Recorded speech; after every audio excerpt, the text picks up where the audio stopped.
Hello, everybody, and welcome back to Captain Patriotic. How are you guys doing? As you'll recall last time, I talked about in great detail the history of the Medal of Honor and how this prestigious honor has become the most well-known and well-regarded awards in the U.S. military history ever since it started during the Civil War.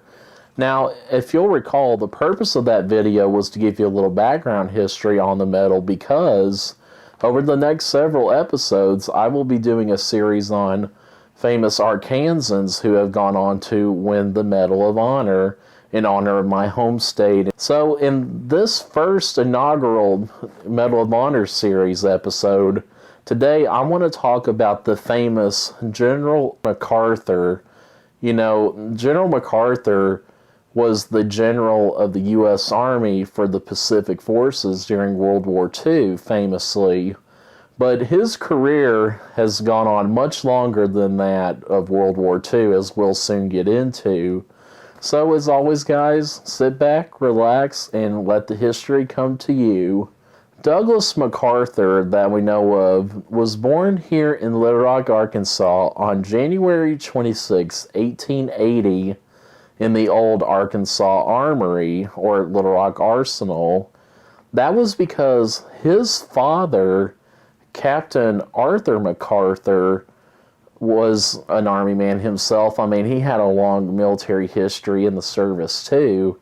In fact, his father, Captain MacArthur, actually served in the Wisconsin 24th Infantry Regiment during the Civil War. In fact, it was during one of his last battles in the Civil War that would go on to win Captain MacArthur the Medal of Honor.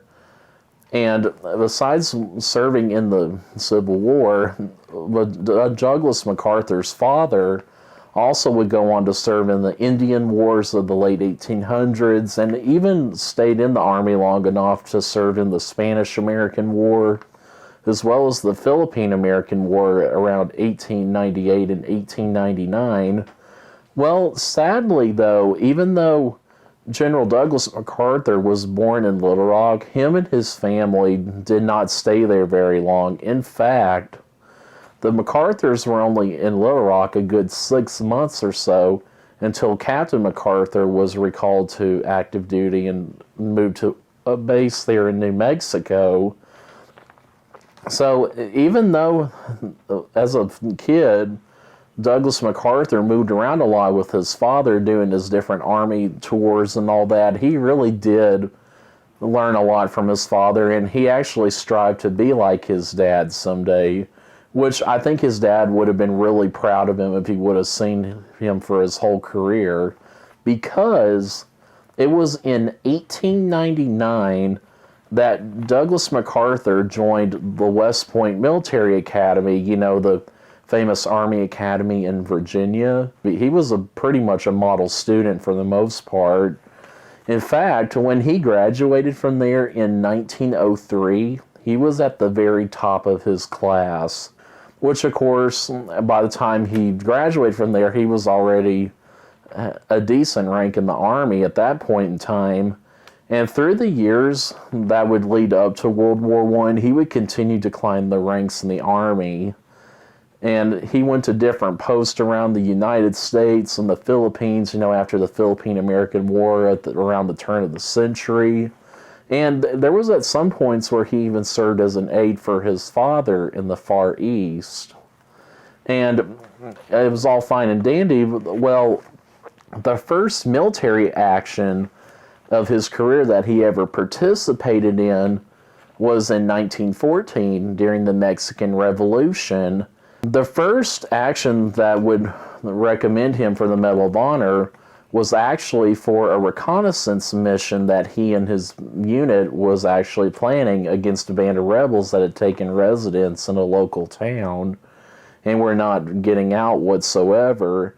So right off the bat, MacArthur turns out to be not only a model student, but a model soldier, and a unique one for that matter, because he knew how to get along with the soldiers in his unit. He knew how to get along with everybody. I mean, his personality was really, really good. And it showed in his planning and his execution of different military drills throughout his career. So let's fast forward a few years later to 1917. Well, at that time, the U.S. enters World War I in April of 1917, whenever we declared war against Germany. So when World War I broke out and America became involved, that is when MacArthur really gives thrown a test to show his not only his knowledge but also his skills in battle. In that, whenever the U.S. declared war on Germany and soldiers were called to serve in Europe or whatever, MacArthur actually ends up leading the 42nd Rainbow Division in France, where he would attain the rank of Brigadier General, which basically was like a top dog. I mean, he was an advisor over there. I mean, he led his troops and his unit over there with courage and everything. Now, of course, he saw a bunch of combat too, and just a couple of the battles that he personally participated in was the Second Battle of the Marne in 1918, the Battle of St. Mihiel, which was a really big American tank battle, where he was put in command of a tank unit of Americans. And of course, his unit also participated in the Meuse-Argonne offensive that took place starting in late September and lasted till the end of the war on November 11th, 1918, where he actually gained a Purple Heart for suffering an injury during the Meuse-Argonne offensive. So World War I proved to be a very successful war, not only for the Allies in America, but for MacArthur as well, because it really demonstrated that he really was a true leader in all aspects of the word. I mean, he was not the kind of person to just sit back and let everybody else do the dirty work. No, he was down there with his men doing all the killing and the fighting, as well as helping out his comrades in any way possible, which also added to his reputation. So after World War I ended, of course, he stayed there through 1919 because he was a part of the occupation army, where they were basically trying to help rebuild France and Europe after World War I ended. Whenever he got back into the United States in 1919 until 1922, he actually served as a superintendent at West Point, where he was an alum by that point, where he used his military training and experiences to help modernize the practices and the lessons and the education of the school. Now, in 1930, President Hoover named MacArthur the Chief of Staff of the Army, which ultimately gave him the rank of General for the Army. And one of the the biggest tasks that he ever had to accomplish was to deal with a group of unemployed World War I veterans who were demanding benefits for them serving in the Great War in Washington, D.C. and all that. It got so bad. I mean, you think of the riots now with the Black Lives Matter deal. Well, this was kind of the same thing on a smaller scale, but it was unemployed World War I veterans who were wanting extra money because they knew they served in France, they put their lives on the line, and they felt like they wanted to be compensated for that. However, MacArthur was the one that ordered that current army troops to go in and break up these protests of the Free Bonus Army, which that really did not go over well whatsoever. In fact, it put a stain on the government as well as MacArthur himself for a while. And so he served out the rest of his term, and in 1935, after his term was up, the president decided to give him a special assignment. Now, that special assignment was to create an armed force in the Philippines, which had basically become like a U.S. territory for us. And he wanted an experienced military person to go in and train people to be soldiers and to be able to defend themselves. So MacArthur goes up and packs up his bags and his wife. They all moved out of the Philippines. Now, once he gets there, he realizes that, oh, maybe I've had enough of being an army man. Maybe I just want to live a civilian life and enjoy paradise down here in the Philippines. He actually resigns from the army after they move down there. But instead of taking it easy, maybe having a drink on the beach or whatever, he actually becomes a civilian advisor for the president of the Philippines at that time, where he would go on to help organize a Philippine army just based off of the United States military that he had served in for over 30 years at that point. After resigning from the army, things are good. This is the 30s. He's sitting back, relaxing, enjoying the sunshine or whatnot with his wife or whatever. Well, fast forward a few more years to 1941, and we all know how this story goes. On December 7th, 1941, Japan bombs Pearl Harbor. We're all in a big uproar, and the U.S. finally enters World War II. Well, whenever that happens, MacArthur knows that Japan is going stir crazy about conquering the surrounding countries to become part of the new so-called Japanese Empire. So this comes a turning point in his career, because when that happens, MacArthur decides to re-enlist in the army. Well, instead of starting out from the bottom and working his way up, they automatically give him back to his old rank of, by that time, general. And once he gets back into active duty with the army, his first task is to evacuate the Philippines and to make sure all of his men and Philippine civilians are safe from Japanese invaders coming in real soon.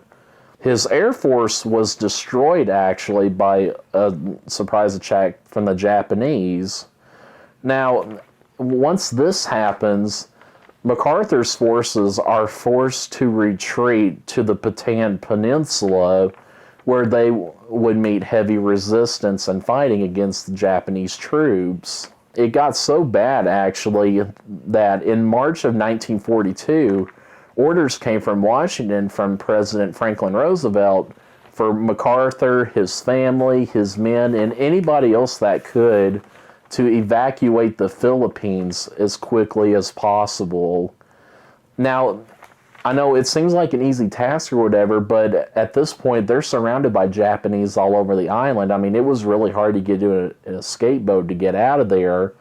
That is where he comes up with a plan to basically cover his butt and the people behind him and make a systematic retreat to get off the island, where he has a coalition, of course, army soldiers, Philippine militia, as well as some Navy and different branches of the military come in to defend him and his family and the civilians to try to help him get off the island. Now, after many days of fighting, of course, Philippine and U.S. forces would ultimately fall to Japanese soldiers. But it was the way that they went about it that would present MacArthur with the highest recognition ever, the Medal of Honor. Now, his particular Medal of Honor wasn't one for doing a courageous act in battle. It was more so for an administrative or a leadership role than anything, like this systematic withdrawing of troops from the Philippines and making sure that they lose as few lives as possible. Now, that took almost a genius to plan that out and to execute it and to stay calm, for Christ's sakes, with everything going on around him. I don't know about you guys, but I would be scared, trying to go through all that myself. But he was highly well deserved of the honor. I mean, he really did care about his men on and off the battlefield, and it showed in this systematic escape from the Philippines. Now, even though the Philippines fell to the Japanese by May of 1942, MacArthur makes a promise to them, to his men as well as the U.S. soldiers, that they would be back to claim what was theirs. And that is exactly what they did, because after he receives the Medal of Honor, he gives the privilege of being the main leader of all of the Army troops in the Pacific theater of World War II. I mean, that's a very big responsibility for somebody, and who better to fit him than this guy that's been in the Army almost 40 years, and he's almost a scholastic and also a tactical genius as far as planning out his moves and everything. So what MacArthur comes up with after he escapes from the Philippines is this island hopping campaign, as a lot of people refer to it, because his idea was that if he could get U.S. Marine and Army troops to conquer one little island in the Pacific that was controlled by Japan and just keep on going from the next island to the next island to the next island, that Japan would eventually grow tired of trying to fight all the forces in one location, and they would just wear themselves thin because they're trying to defend all the islands at once. You know, you're basically taking out an empire one little piece at a time until it's completely under Allied control. And that technique actually proved to be very successful. I mean, it was kind of hard at first for us Americans to do that at first, but we learned our lesson really quickly after Guadalcanal. So this goes on for the next 2.5 years or so, and by October of 1944, MacArthur and his men once again land in the Philippines, but this time they have the upper hand. They have more men, they have more firepower, from naval ships to fighter planes to bombers to you name it. They had everything going at this Philippine island to reclaim it for us. Once they do finally take over the Philippines, you know, MacArthur's just waiting through there. You know, he's all cool and all that. Yay, I'm back home finally. And he finally says, and I quote, "I have returned by the grace of Almighty God. Our forces stand again on Philippine soil." Now, like he said, by that point in time, he had been promoted to the rank of General of the Army and had control of all the Army forces in the Pacific theater of World War II. And he continued in that role until the end of the war in 1945. In fact, he was actually present for the signing of the Japanese treaty that would ultimately end World War II on September 2nd, 1945. And after Japan surrenders and World War II is over, he was actually put in charge of taking some Army troops to that would go in and preoccupy Japan to basically trial a lot of people that were behind all the killings of our boys and other people in World War II, as well as to restructure the government of Japan into more of a democratic society compared to, I guess you could say, a dictatorship or monarchy that it traditionally was before World War II. So he was in command of the occupation of Japan from 1945 until the early 1950s. Now, that's not all. 5 short years later, in 1950, the Korean War breaks out on June 25th, 1950, whenever the North Korean troops go in and they invade South Korea to basically unite the whole peninsula under a communist regime. Well, when that happens, first of all, by that point, it's 5 years after World War II. Europe is still rebuilding after all the destruction from the Nazis, and we're still trying to recover our losses and everything after World War II. In fact, by that point, the U.S. had greatly stripped all of their military personnel down to basically a bare bones military. I mean, there was hardly any enlisted personnel or anybody that was more than willing to go fight another war after the Second World War ended. Well, that all changed in 1950 whenever North Korea invades South Korea, because now we're all rushing, we're all trying to figure out how exactly we're going to tackle this problem or whatever. And that is when we officially declare war on North Korea, and President Truman decides to send troops over there to help with the invasion and to repel them and all that fun stuff. But he knew that he needed somebody with a lot of experience to lead this attack against the North Koreans. So he turns to the only other person that he knows that has the most successful experience in the military, aka General MacArthur. And when that happens, General MacArthur becomes the main leader of a U.S.-led UN coalition of forces. Now, at this point, the United Nations was formed after World War II ended to prevent future tragedies like World War II from happening again. I mean, there were several countries that were in this group, like England, France, Russia, not so much. Russia wasn't even involved in it at all, but other smaller countries were all in this group. So MacArthur was basically in charge of organizing all these militaries to go to Korea and try to stop this seemingly non-stop invasion force from completely taking over the peninsula.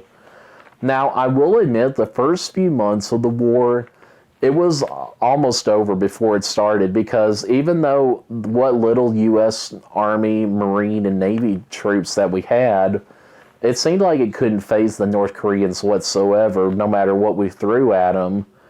And, that was even with the help of other countries trying to help us out, too. In fact, it got to the point to where all the Allied forces were down in a small southern right corner of the peninsula around Busan.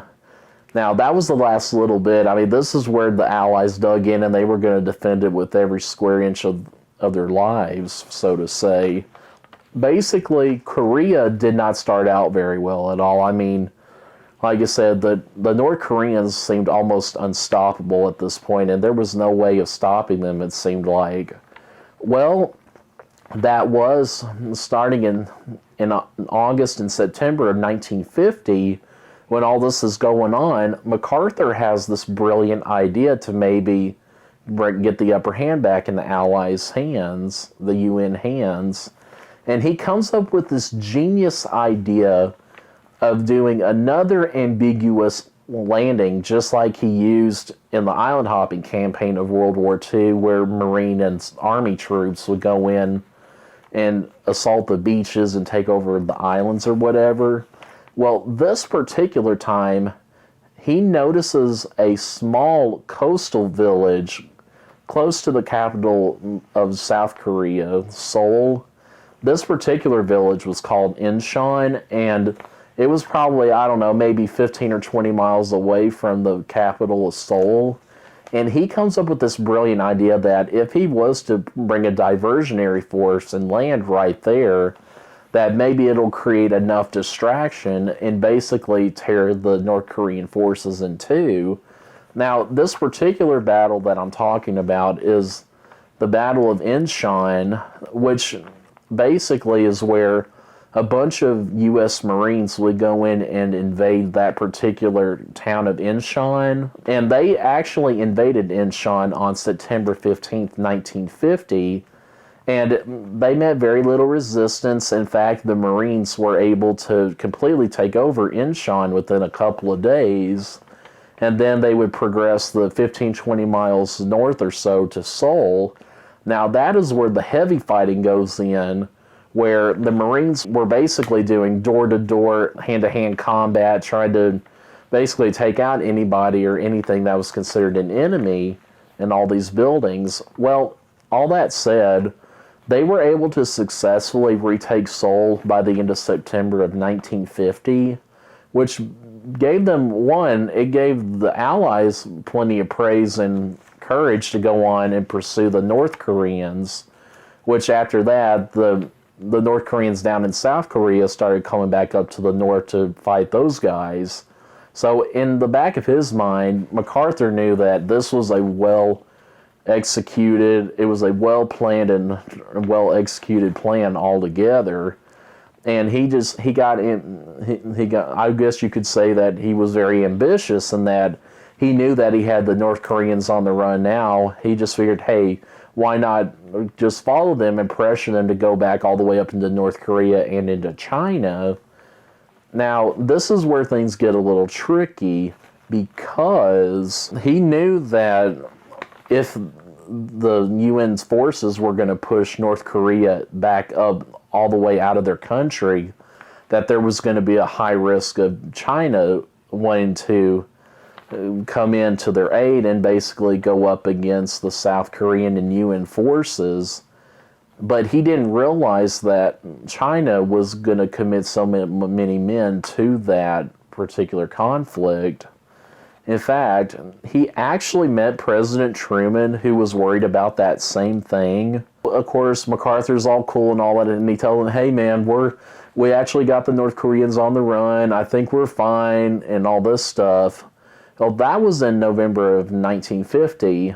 Well, starting in the middle of that month, what happens? The Chinese actually invade the North Korea, and they actually stop a lot of the U.S. Marines and the soldiers from progressing further north into North Korea.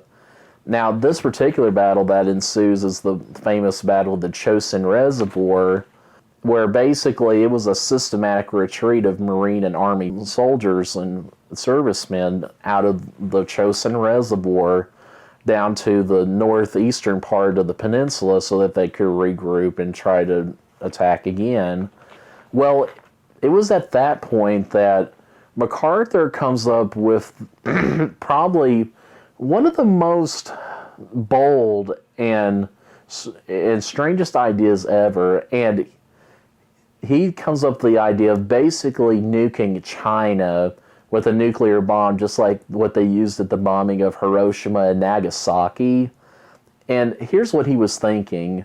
He was thinking, it's like, well, if we could cripple China's defenses and their men, then they wouldn't have any chance to back up North Korea, and then our other soldiers could go in and stop the communists from taking over Korea.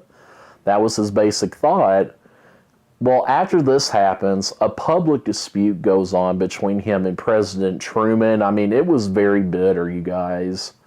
I mean, they were going back and forth with each other a lot. In fact, it actually got to be so bad that starting in April of 1951, Truman actually fires MacArthur for insubordination, basically trying to do things his own way without the permission of the president or whatever. So that didn't go down very well at all. I mean, there was a lot of support for MacArthur at that point because, you know, he's been in the Army, in the armed forces for 50 years. He had a lot of people to back him up for sure, but it was kind of a bittersweet deal on his end as far as ending his career that way, but who am I to judge, right? He was an icon by that point in time. In fact, even with all that going on, he was still had a lot of support behind him. In fact, a lot of people actually wanted him to run in the presidential race, which he did, but ultimately Dwight Eisenhower ends up becoming the nominee and becomes president or whatever. MacArthur was a very big supporter in the Republican Party for sure. So after he gets out of the Army in 1951, him and his wife finally settled down in New York. You know, they're living the quiet life and everything. And in fact, instead of doing stuff for the military, he actually becomes the chairman of Remington Rand, which was a very big electronic equipment and appliance place back in the 50s. So, you know, from then on out, you know, life was really good for MacArthur. You know, he was just sitting back, relaxing, and not doing much of anything, you know. And for the next 10 years or so, that was the case. Well, in 1964, you know, MacArthur at this point is in his early to mid-80s, and he starts having a lot of health issues. Well, sadly to say, on April 5th, 1964, General MacArthur actually passes away from complications from a surgery at Walter Reed Army Hospital in Washington, D.C., and after he passes away, I mean, it was so huge. It was almost like Dr. King's funeral, like JFK's funeral. I mean, he was a national hero at this point. I mean, a lot of people were sad to see him go, and he was such an icon. I mean, there's so many words to say about him. I mean, he was just a unique individual and everything. So, everybody, this is the story of General Douglas MacArthur, and I am hope that you're happy with all this. I mean, he was a truly American guy. I mean, he was Mr. Patriotic for sure. Imagine serving in any branch of the military for 50 years like he did, and what kind of an icon he was, even in good times and bad times or whatever. But a lot of the stuff he did, that was really, really impressive. I gotta say, he went above and beyond the Call of Duty for sure. Well, everybody, I hope you enjoyed this, and if you have any questions or comments, please leave them below. I'll be more than happy to answer them. Thank you guys for watching, and please tune in for next time.